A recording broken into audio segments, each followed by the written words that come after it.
We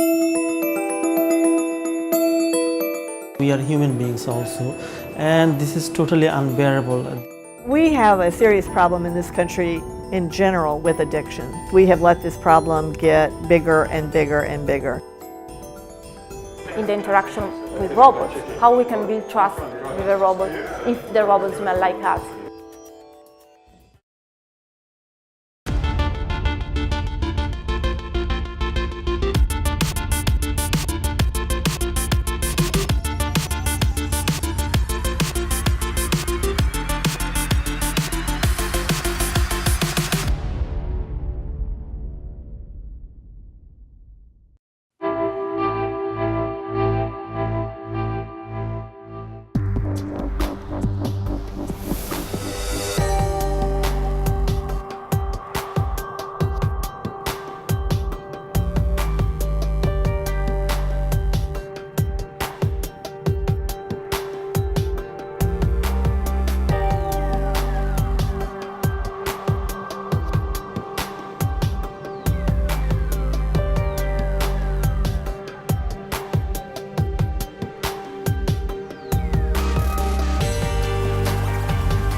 Injured victims of the ongoing military crackdown in Myanmar outnumber the beds here at the main hospital in Cox's Bazar.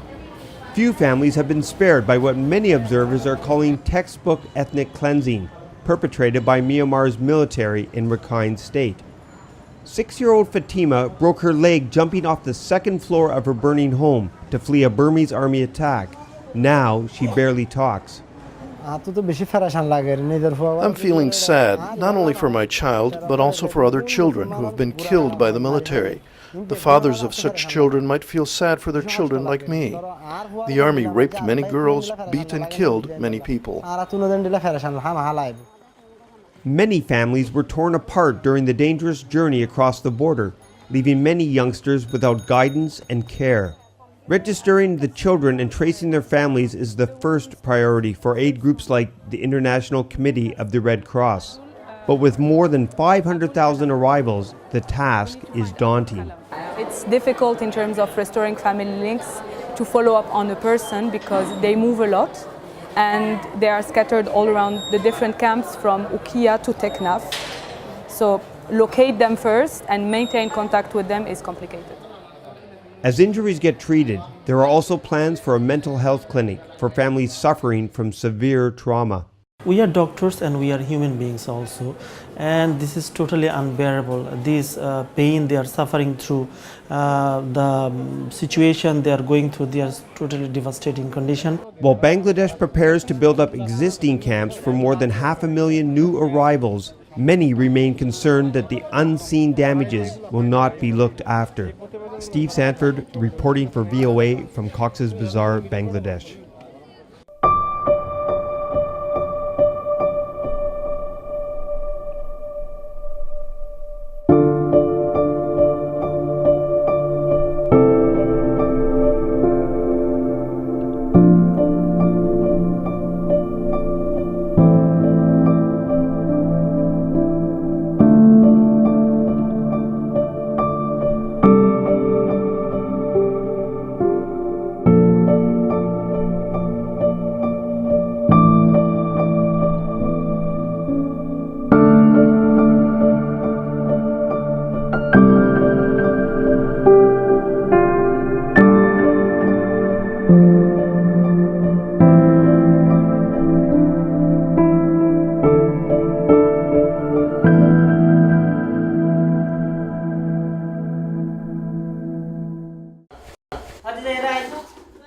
An earlier wave of anti-Rohingya violence brought refugee Bibi Asha Mohammed Tahrir to the United States. They shot and killed people. They burned down everything.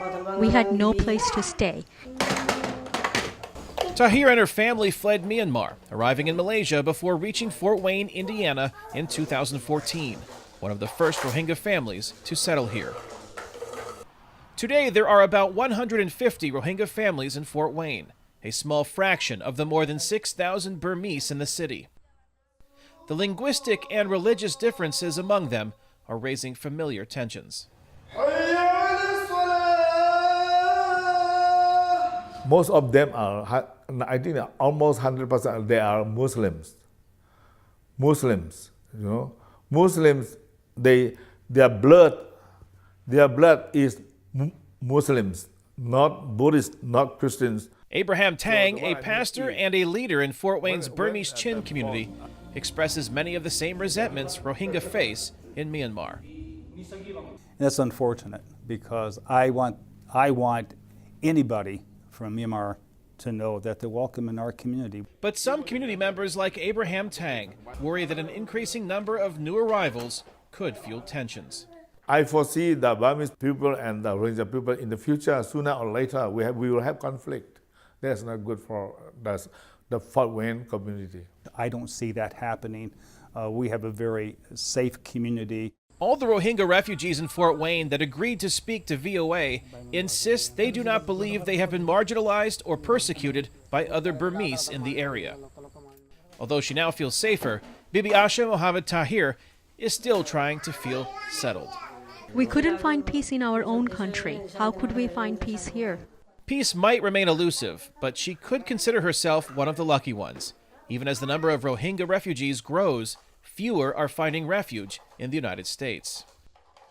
And it's likely to get more difficult. The Trump administration, citing safety concerns, has capped the level of new refugees from anywhere in the world at 45,000 for the coming year. That's the lowest level in the history of the current refugee program. Kane Fairbaugh, VOA News, Fort Wayne, Indiana.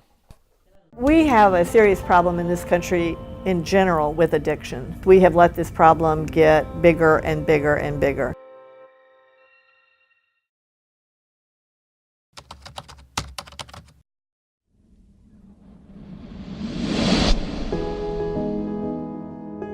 Reading can move you, enlighten you.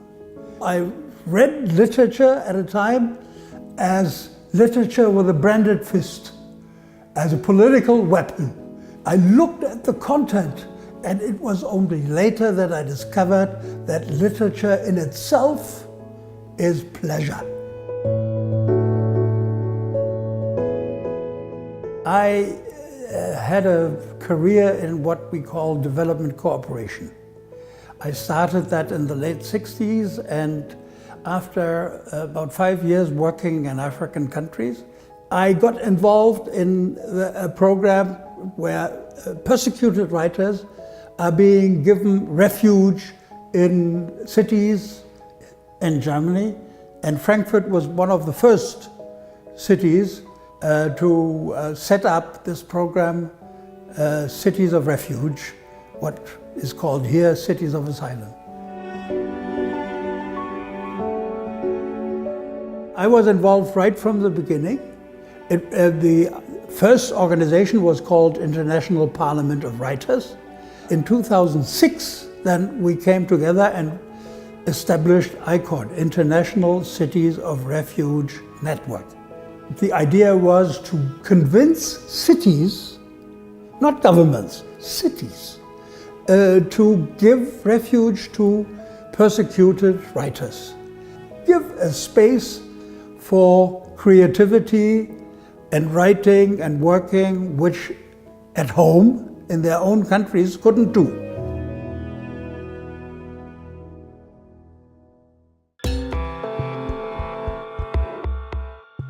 "91 Americans die every day from an opioid-related overdose. In Philadelphia, Anthony, who was addicted to prescription painkillers and heroin, sees people dying around him. I go down into like a track area to get high, and I found a guy down there. He's dead. Been down there for days. I mean, that's somebody's kid, that's somebody's father, that's somebody's brother. America's opioid epidemic was fueled by the overprescription of pills like oxycodone. Nowhere else in the world do they use opioids the way we do in America. We are 5% of the world's population. We use 85% of the world's opioids. He's not responsive at all. Since 1999, 183,000 overdose deaths were attributed to prescription opioids, and the rate is increasing each year. Unlike previous drug crises, this one often begins with the family doctor. We're at the tip of the spear. We're writing the medications. And there's a lot of pressure on physicians through HCAP scores, patient satisfaction scores, that I'm happy. So if I want a happy patient, I'm going to give you, quote, what you want. Opioids can block pain, but they come with severe side effects. And when mixing with other drugs, they can lead to addiction. We have a serious problem in this country in general with addiction. We have not treated it as the health disease that it needs to be looked at. And so for years, we have let this problem get bigger and bigger and bigger. Davey abused opioids for 10 years. He says just a small amount of fentanyl mixed with heroin can kill. I had a good friend, the bag was empty. I scraped an empty bag for him. So greens he had greens, and he OD'd. I had to narc on him 3 times. So that's how powerful it is, you know, and you don't expect it, you know, you don't expect to fall off, you don't expect to OD, no one does. Experts say it's not just the sheer volume of addicts that's behind the push to halt the epidemic, but also who the addicts are. It's now impacting suburban teenagers and people that get the attention in the United States, where in the past many people of color and other minorities have also had these problems, but it hasn't quite gotten the same attention. All rise. And that lack of attention may be a factor in how the U.S. legal system is handling addiction. You've got fentanyl in your system, and it's a killer. You've got a terminal illness, you know that, right? You can't survive it. You either end up in prison or you end up dead. This is Judge Jerry Cohen's drug court in Miami, Florida. We can help you, we can send you to our clinic. All right, so why don't you go with George so we can get you admitted as soon as possible, all right? Instead of jail, Cohen sends individuals with opioid addictions to this detoxification center where they're evaluated by a team of doctors. The Suboxone's definitely helped. It's helped with the cravings and... We have to treat the patient. There's a chemical physical dependency and also the biological brain dependency. And so we have to treat both. Ashley Dunn became addicted to prescription painkillers and heroin after the birth of her first child. She was jailed and lost custody of her daughter. Now drug-free for 6 months, Ashley's able to care for her second child, who was born addicted to opioids and suffered from severe withdrawal symptoms.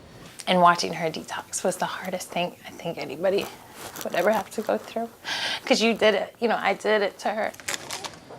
You know, she's my motivation. That's not going to help you stop using drugs. You're going to continue to use drugs. Back in court, Judge Cohen is stern with addicts she deems unwilling to change their behavior. For those committed to recovery, Cohen believes she can help. What I find is if we can get them stabilized, they are much more eager to engage in treatment, and they're much more able to focus on getting well.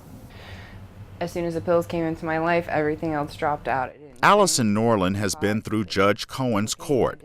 After having her first child while using drugs, she sobered up, but then tragedy struck.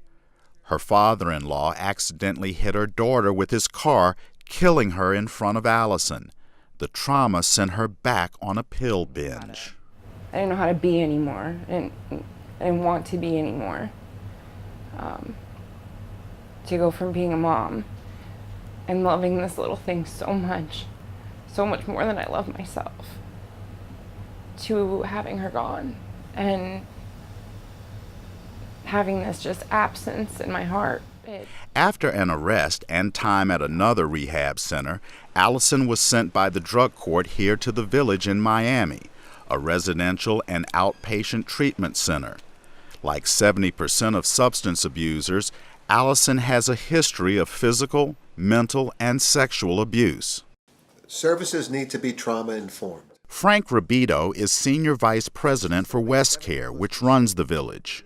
Oftentimes, your trauma is a trigger for the use of drugs. So if we can deal with trauma, we can also impact some of the causative factors associated with drug use.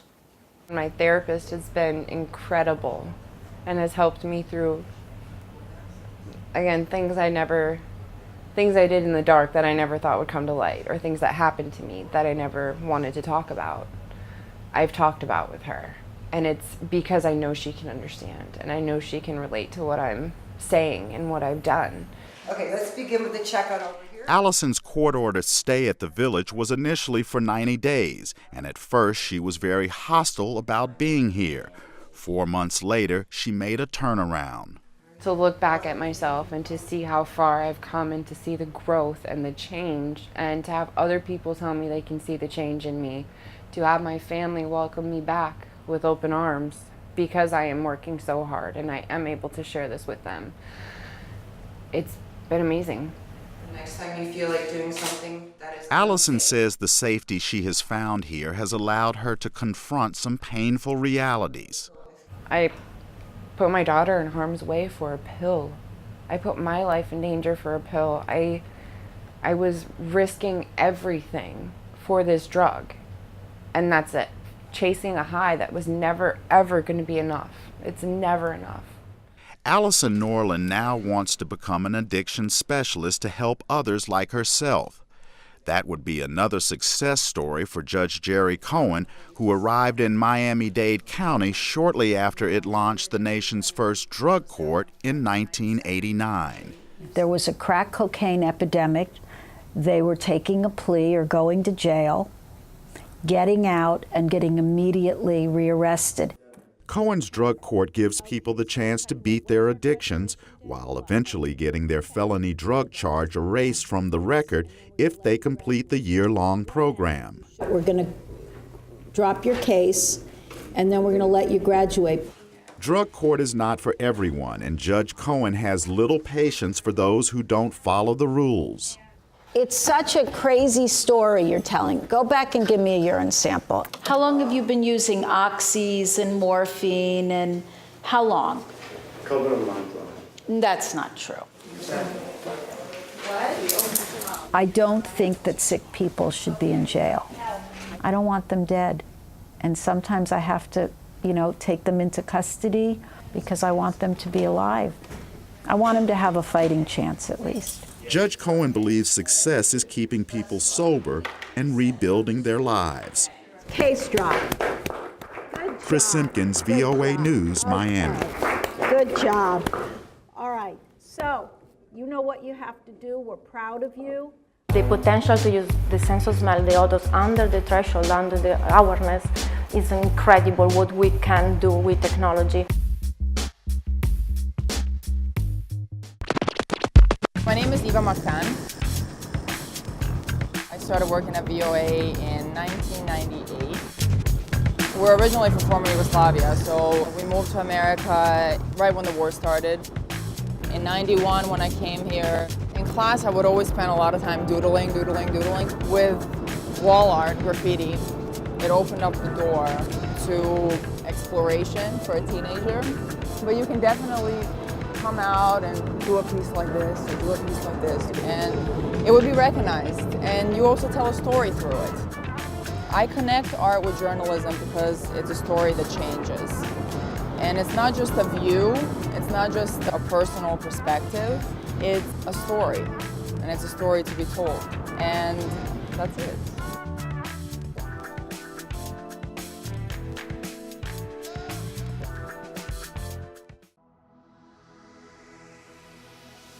I'm Jim Malone, and I work the political beat. I cover what drives the political issues in the United States, what voters think, what drives the candidates, how public opinion shifts on one issue or another. It keeps you in touch with the American people and where they want the country to go. It's a great way to get a window on what's happening in the United States. I'm Jim Malone, and my beat is U.S. politics.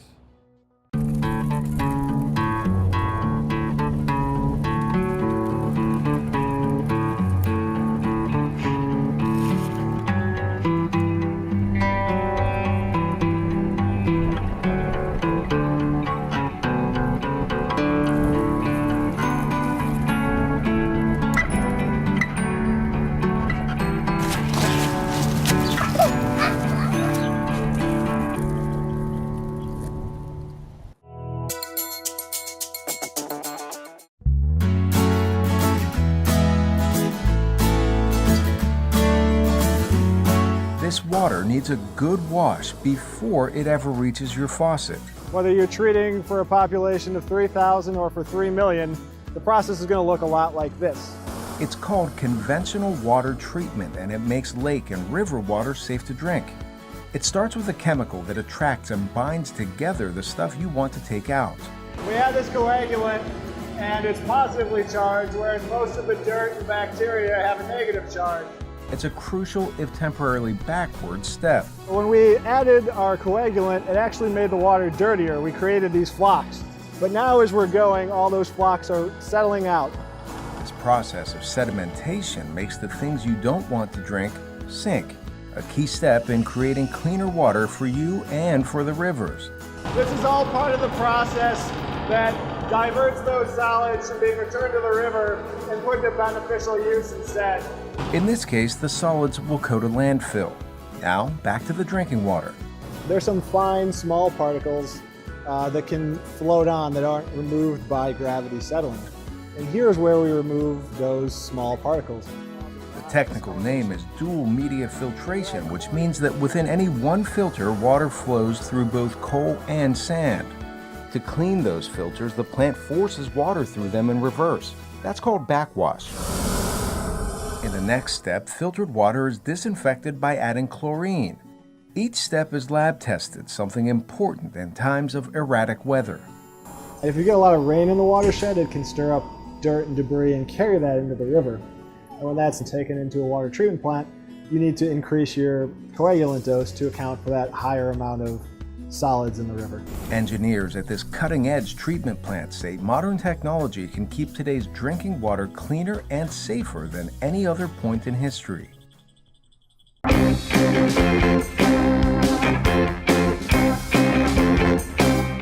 Virtual reality with an added dimension. Scientists from Britain's University of Sussex have developed virtual worlds that even smell like the real thing.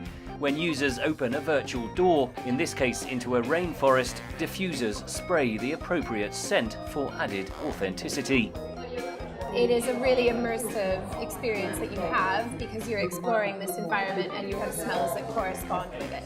Smell technology has been tried before, memorably with smell-o-vision movies in the 1960s.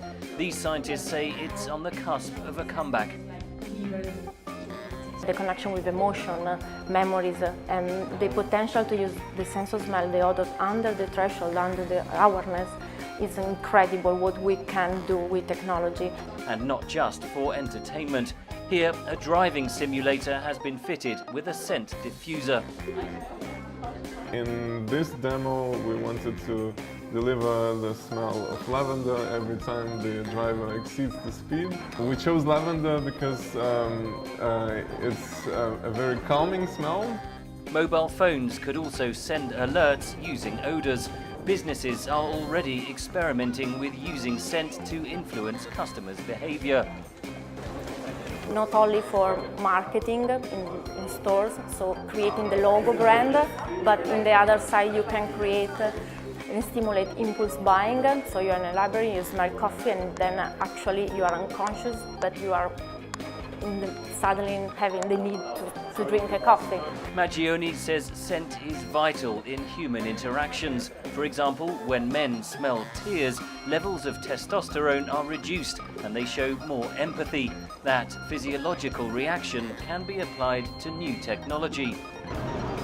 in the interaction with robots, how we can build trust with a robot if the robots smell like us. An exciting and perhaps for some daunting future. Scientists say the sense of smell, until now largely unexploited, is about to be stimulated by the march of technology.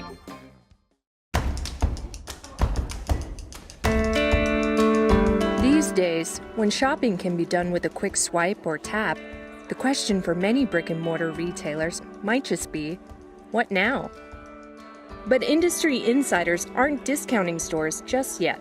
I'm a big believer in the physical store, and I think when you look at just pure volume of sales, you still see the majority of that happening in a physical environment. MasterCard and Mary Claire Magazine have teamed up to create the next big thing. A pop-up shop in New York City that brings the convenience of online shopping in-store. Window shopping is taken literally here, with a touchscreen display that lets users shop around the clock. Inside, fitting rooms allow for checkout and payment via touchscreen mirrors. We look at solving for one very key point of friction, which is how do I reduce the amount of time that somebody has to wait and actually go through the checkout process. Technology is allowing brick-and-mortar stores to respond swiftly to ever-changing consumer tastes. In the online world where you can track page views, click-throughs, we can track impressions, discoveries, dwell time, and provide that real-time data analytics. Retail company Beta uses cameras to measure foot traffic and tablets to display information that vendors can change on the fly. Physical retail is probably the #1 biggest area of opportunity for brand, product, and awareness. The future really is looking at is how do you start monetizing the space and the services that you provide, in addition to the fact that you can purchase products. Not to be left out is the social element of shopping. This is a playground for women. It really brings together, in a social way, interesting women so that they can experience this all together. The next big thing in retail? It's all about bridging the digital and the physical.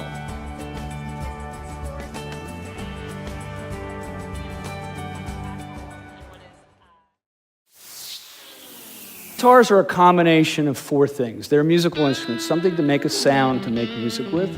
They are art. You can see it in Vogue magazine. It's part of our heritage. They are complex tools for the musician to use to do their job. There's about 250 people making guitars here. Make 10, 12,000 guitars a year here, and then we make, something like 18,000, 20,000 guitars in other factories outside of this country. From start to high gloss finish, it's all made in America.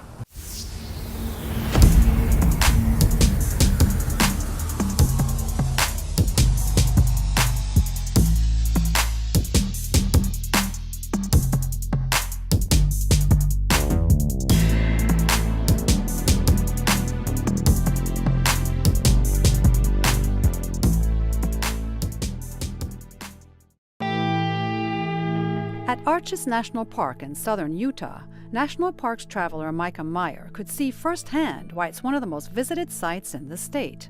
Even outside of the park and all around Utah, there are these arches that just naturally form from the rock eroding. But in Arches National Park are some of the most magnificent, either really large or there's 2 or 3 all clustered together, or there's a double arch where you can see through 2 arches at once. And then, of course, this delicate arch. Delicate Arch, considered by many as the most famous natural stone arch in the world. One of the most famous because it's essentially on its own on top of a hill with a giant vista and mountains behind it. And visitors one by one take their time running or walking into the arch to take their picture, or waiting over here to take the photo. After his visit to Arches, Micah took a boat tour. I'm on the Colorado River, halfway between Arches National Park and Canyonlands National Park. It gives you a perspective of this land, which many people describe as Mars with water, because it's just so arid and so red and orange looking. It's just this really cool juxtaposition, not only of views, but of the wildlife that survives in the desert.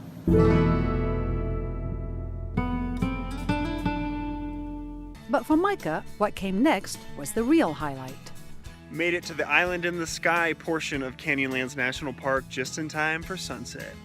This is where you're able to drive along a scenic road that takes you along all these incredible overlooks that give you expansive views of the canyon, of the rivers, and it's a wow moment. Julie Tabo, VOA News, Washington.